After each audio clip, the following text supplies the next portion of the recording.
90 రోజుల కోర్సు పూర్తి చేస్తే చాలు 100% ప్లేస్మెంట్ సపోర్ట్ తో సాఫ్ట్వేర్ జాబ్ మీ సొంత. వెంటనే కోడ్ జ్ఞాన్ డెస్టినేషన్ ని సంప్రదించండి. నమస్కారం డాక్టర్ షియా చరణ్ కృష్ణ. ఏదైనా కొత్తగా చేసేటప్పుడు తెలియకుండానే ఆ దారి మనకి ఫ్యూచర్ని క్రియేట్ అయ్యేలా చేస్తూ ఉంటుంది మనకి ఏదైనా సరే. బట్ ఆ కొత్తదనం కోసం మన ప్రయత్నం ఎప్పుడూ ఉండాలి. కొత్త నీరు కోసం ఎలా అయితే ప్రయత్నం చేస్తూ ఉంటాం అట్లా ఈ వీడియోలో ఏం చెప్తున్నారు అంటే మనం ఫస్ట్ వీడియోలో మనం పిట్టకథలు అన్నారు మీరు. సరే పిట్టకథలు చెప్పుకున్నాం. అంటే చేతనాత్మక సుప్త చేతన మనసుకున్నటువంటి ఘర్షణ ఎలా ఉంటుంది, ఆ ఘర్షణ ద్వారా ఎలా ఉంటుంది అనేది మనం చెప్పుకున్నాం.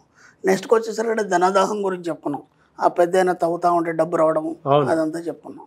ఇప్పుడు ఏమైందంటే ఇవన్నీ ఒక పక్కన పెట్టేస్తే ఒక స్థాయికి వచ్చిన తర్వాత మనిషి చేసే ప్రయత్నంలో విసిగిపోవడం అనేది జరుగుతుంది. అంటే తనకు బుద్ధి తెలిసినప్పటి నుంచి, అంటే ఒక 20 years నుంచి ఒక యువకుడు తన జీవిత పోరాటంలో ఎన్నో చూసి చేసి అలసిపోయి ఎక్కడ కూడా సక్సెస్ లేకపోతే చాలా ఇబ్బందులు ఎదుర్కొన్నట్టు అసలు నా జీవితానికి ఒక మీనింగ్ ఉందా లేదా అనే ఒక ఆలోచనతో కుంగిపోవడం జరుగుతుంది. మనకి రఘువంశంలో మాంధాత అనే ఒక ఋషి ఉండేది. శ్రీరాముడి వంశంలో మాంధాత అనే ఒక ఋషి ఉండేది. ఆయనకి ఏంటంటే 12 సంవత్సరాల్లో ఉపనయనం చేశారు. బ్రాహ్మణులు ఏం చేస్తారంటే 12 సంవత్సరాల్లో ఉపనయనం చేసి గాయత్రి ఇస్తారు. 18 సంవత్సరాల్లో అమ్మవారి దర్శనం అవుతుంది. అంటే గాయత్రి సిద్ధి అనేది జరుగుతుంది. అర్థమైందా? అప్పటి నుంచి ఆ అబ్బాయికి వాక్కు మీద స్వాతంత్రం, అంటే అతను ఏది చెప్తే అది అయిపోవడం, అన్ని రకాలుగా కొన్ని శక్తులు అబ్బుతాయి. ఓకేనా? 18 సంవత్సరాల వరకు. ఇతనికి 18 సంవత్సరాలు వచ్చింది, ఇంకా సిద్ధి కాలేదు. ఓకేనా? 20 సంవత్సరాలు వచ్చింది, 25 సంవత్సరాలు వచ్చింది, అమ్మవారి దర్శనం కాలేదు. 30 అయిపోయింది, మొత్తం 40 సంవత్సరాలు వచ్చింది. ఇలా విసుగు వచ్చేసింది.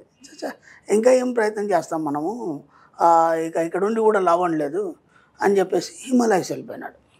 హిమాలయస్ వెళ్ళిపోయిన తర్వాత అక్కడ కూర్చోండి ఉదయం లేచి మళ్ళీ సంధ్య వార్చుకుందాం అని చెప్పేసి కూర్చొని సంధ్య చేసుకున్నాం. సంధ్య వార్చుకుంటుంటే అప్పుడు గాయత్రి ప్రత్యక్షమైంది. ప్రత్యక్షం ఏం కావాలరా నీకు అని అడిగింది. అని ఆశ్చర్యపోయాడు. ఏ తల్లి, వయసు అంతా పోయింది, పెళ్లి చేసుకునే వయసు లేదు, అదంతా అయిపోయింది, ఏం చేయాలి, ఇప్పుడు వచ్చి నువ్వు ఏం కావాలని అడుగుతావే, ఏమేమి అనుభవించాలనో వయసులో అవన్నీ పోయినాయి కదా, ఇప్పుడు అంతా అయిపోయిన తర్వాత 40 సంవత్సరాలు వచ్చాయని ఇప్పుడు వచ్చి అడుగుతున్నావు నన్ను ఏం కావాలని, ఎన్ని రోజులు ఏం చేసావని అన్నాడు ఆయన. అంటే అప్పుడు ఆయన మంది కదా ఒకసారి వెనక్కి తిరిగి చూడరా అని. ఇట్టా వెనక్కి తిరిగి చూశాడు ఆయన. చూడగానే వెనకాల మంచు కొండలన్నీ కాలిపోతున్నాయి. అదేంటి తల్లి మంచు కొండలు ఏంటి, కాలిపోవడం ఏంటి అని అడిగాడు ఆయన. ఈరోజు నీ కర్మ కాలేదురా, అందుకని నేను వచ్చాను. ఎలా ఉంటుందంటే మనకు కూడా అదే అనిపిస్తుంది, ఇంకా కర్మ కాలేదేమో. 30 సంవత్సరాలు వచ్చింది, 40 సంవత్సరాలు వచ్చింది, 50 సంవత్సరాలు వచ్చిన జీవితం అలా ఉంది. ఇలాంటి కథలు విన్నప్పుడు, ఇలాంటి పురాణ ఇతిహాసాలు విన్నప్పుడు మనకి ఏమనిపిస్తుంది అంటే మన కర్మ కాలేదేమో అనిపిస్తుంది. కర్మ కారణం అంటే ఏంది, మనం ఇంత కూడా గత వీడియోలో కూడా మనం చెప్పడం జరిగింది. కర్మ కారణం అంటే ఏంది, నీ ఆలోచన విధానం మారలేదన్నమాట. సింపుల్ అంతే. నీ ఆలోచన విధానం అయితే మార్చుకుంటే ఆటోమేటిక్గా నీ కర్మ కాలిపోతుంది. కర్మలన్నీ ఎక్కడ ఉంటాయి, మీ భూమధ్యంలో ఉంటాయని చెప్తారు. అంటే తెలిసిన వాళ్ళు, లేకపోతే పెద్దవాళ్ళు, యోగులు, ఋషులు, లేకపోతే మన ఇతిహాసాలు, పురాణాలు ఏం చెప్తారు, కర్మలన్నీ ఎక్కడ ఉంటాయి, ఈ భూమధ్యంలో ఉంటాయని చెప్తారు. భూమధ్యంలో ఉంటాయి, కర్మలు ఉండవు. అక్కడ పైనల్ గ్లాండ్ ఉంటుంది. అక్కడ భూమధ్యంలో కనుబొమ్మలకు సూటిగా తలకి సెంటర్ భాగంలో మెదడు కింద చిన్న పళ్ళు గింజ అంతా మనకు పైనల్ గ్లాండ్ ఉంటుంది. దాన్నే మనం తెలుగు పీయూష గ్రంథి అని అనుకున్నాం. అదేం చేస్తుంది, నీ లైఫ్ని డిజైన్ చేస్తుంది. అది దాంట్లో ఏ ఆలోచనలు నింపితే ఆ విధంగా నీ జీవితాన్ని తయారు చేస్తుంది.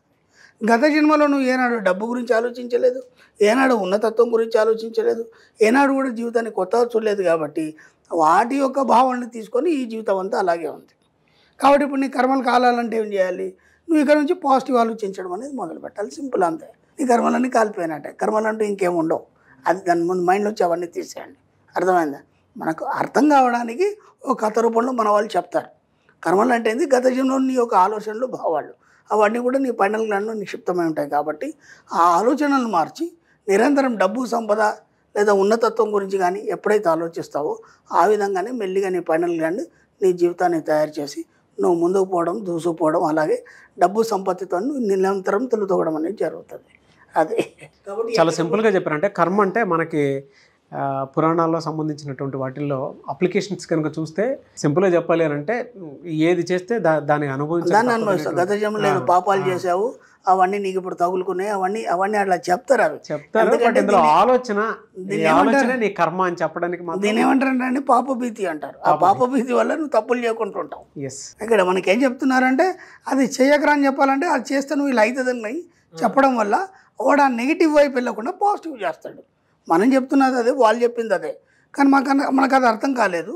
ఇప్పుడు ఈజీగా మనం ఏం చేస్తాం, నెగిటివ్ నుంచి పాజిటివ్కి వస్తాం, అంతే సింపుల్గా. మీనింగ్ మార్చారు, బాగానే ఉంది. చెడు చేయకని చెప్తున్నారు కదా వాళ్ళు, అంటే అక్కడ నెగిటివ్ చేయకని చెప్తున్నారు కదా, పాజిటివ్ చేయమన్నారు అంతే. కర్మ అని అంటే మీ నెగిటివ్ ఆలోచనల తాలూకు రిజల్ట్ ఏదైతే ఉంటుందో దాన్ని అనుభవించడం అనేటువంటి దాన్ని చెప్పటం. దీని మీద నేను ఒక చక్కని కథ చెప్తాను కర్మ సిద్ధాంతం మీద. ఓకే. ఒక బ్రాహ్మడు ఉన్నాడు, అతనికి ఒక ఆవు దానం వచ్చింది. బ్రాహ్మణులకు ఆవు దానం ఇస్తారు కదా, అంటే కర్మ సిద్ధాంతం అనేది అర్థం కావడానికి చెప్తున్నాను. మన సబ్జెక్ట్లో కర్మ సిద్ధాంతం లేదు, ఇది చెప్తే మీకు అర్థమవుతుంది. బ్రాహ్మడికి ఆవు దానం వచ్చింది. ఆవు దానం వచ్చిన తర్వాత ఇతనికి దరిద్రం వచ్చింది. ఎంత కూడా ఇతనికి ఎవరు ఈయన దగ్గర రావట్లేదు, డబ్బులు ఇవ్వట్లేదు, జ్యోతిషం అదేం చెప్పించుకోవట్లేదు. కాకపోతే ఈయన త్రికాలవేది, అంటే అంటే 3 కాలాల గురించి తెలుసు. భూత భవిష్యత్ వర్తమాన కాలం, గత జన్మలో ఏముంది, ఇప్పుడేముంది, ఫ్యూచర్లో ఏమైతే అన్నీ తెలుసు. అంత గొప్ప పండితుడు ఆయన. అలా కూర్చున్నాడు, ఏదో రాసుకుంటున్నాడు. రాసుకుంటే పక్కన ఆవు ఉంది. ఆ ఆవు పైన, ఆ ఆవుకి పైన మూర ఉంటుంది కదా, దానికి ఒక పుండు అయింది, దెబ్బ తగలేదో గాయమైంది. దాని మీద ఒక కాకి కూర్చొని దాన్ని పొడుస్తూ ఉంది. అది అంబా అని అరుస్తూ ఉంది. అది ఎంత బాధాకరం అది, అవునా కదా. లోపల వీళ్ళ ఆవిడలో వంట చేసుకుంటుంది. అక్కడి నుంచి ఏమో అన్నది కదా, ఏమయ్యా ఆడే కూర్చున్నావు కదా, ఆ కాకిని ఎల్లగొట్టచ్చు కదా, పాపం అది ఆవు అంత గట్టిగా అరుస్తుంటే బాధ అనిపించట్లేదు అని అన్నాడు. ఆయన ఏం విన్నట్టు తన పని తాను చేసుకుంటుంటే కొద్దిసేపు వెనక మళ్ళీ అరిచింది ఆయన. సరే ఏం తెలియనట్టు తన పని తాను చేసుకున్నాడు. 3వసారి ఆమె కోపం వచ్చేసి చేతిలో గరిటె ఉంది అలాగే వచ్చేసి ఏమయ్యా కనీసం ఆ కాకిని కొట్టొచ్చు కదా, పక్కనే ఉన్నావు కదా, చెవులు వినిపించట్లేదా అని, కానీ గట్టిగా అరిచింది ఆమె. అప్పుడు ఆయన ఇలా చూసి, ఒకసారి పిచ్చిదానా, అసలు ఆవు ఎవరు అనుకుంటున్నావు నువ్వు తెలుసా నీకు అన్నాడు. తెలియదండి. ఆవు వచ్చిన తర్వాత మనకు దానం, మనకు దరిద్రం వచ్చింది కదా, గమనించవలేదు. అవునండి, ఆవు ఎవరో కాదే, గత జన్మలో కోమటి మనకు అప్పిచ్చాడు, అది తీర్చుకోవడానికి వచ్చాడు వాడు. ఎందుకంటే మనం లేకపోయినా దానికి పెట్టాలి ఖచ్చితంగా, ఆవుకి చంపొద్దు కాబట్టి మనం లేకపోయినా ఎక్కడి నుంచి తెచ్చి పెట్టాలి. ఆ కాకి ఏదైతుందో వాడు భార్య, గత జన్మ దాన్ని పొడుచుకు తిన్నాడు, ఇప్పుడు అది పొడుచుకు తింటుంది. కాబట్టి ఇది కర్మ సిద్ధాంతం.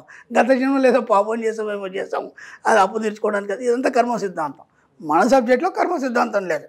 గత జన్మలో నువ్వు ఉన్నతంగా ఆలోచించలేదు, నువ్వు పేదరిక ఆలోచనలు కలిగి ఉండడం వల్ల ఈ జన్మలో కూడా నువ్వు పేదరికాన్ని అనుభవిస్తున్నావు. ఎప్పుడు నీ ఆలోచన విధానాన్ని మార్చుకోవడం వల్ల నువ్వు ధనవంతుడు, కోటీశ్వరుడు అవుతావు, అంతే సింపుల్. కాబట్టి కర్మ సిద్ధాంతం అనేది నమ్మొద్దు మన సబ్జెక్ట్లో, అది లేదు. Thank you sir, thank you so much doctor షియా చిరంతక్షణ స్వామి గారు. Thank you.